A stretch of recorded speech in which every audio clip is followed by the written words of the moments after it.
Кажем камера. Това е HD клип. Ето е опитната постановка.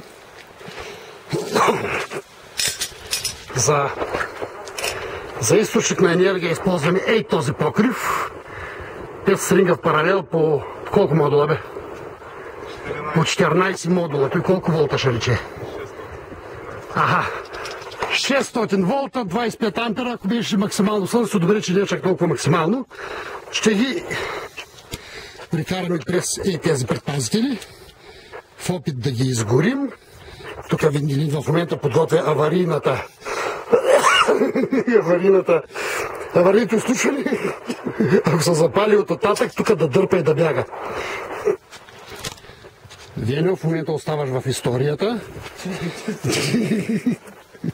Не ти ли харесва да си историк? Така.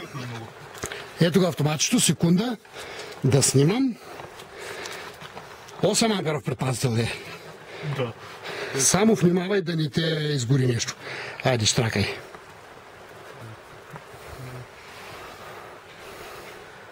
Че, я пробвай първо без предпазител.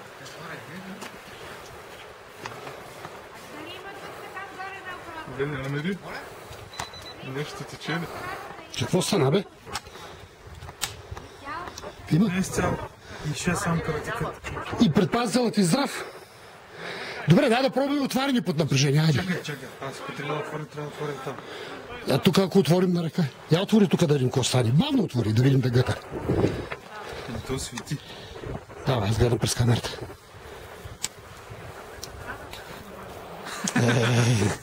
Трябваше на ръка малко да я видят хората дъгата. Предпазител? Пари ли? Не. Как така? Какъв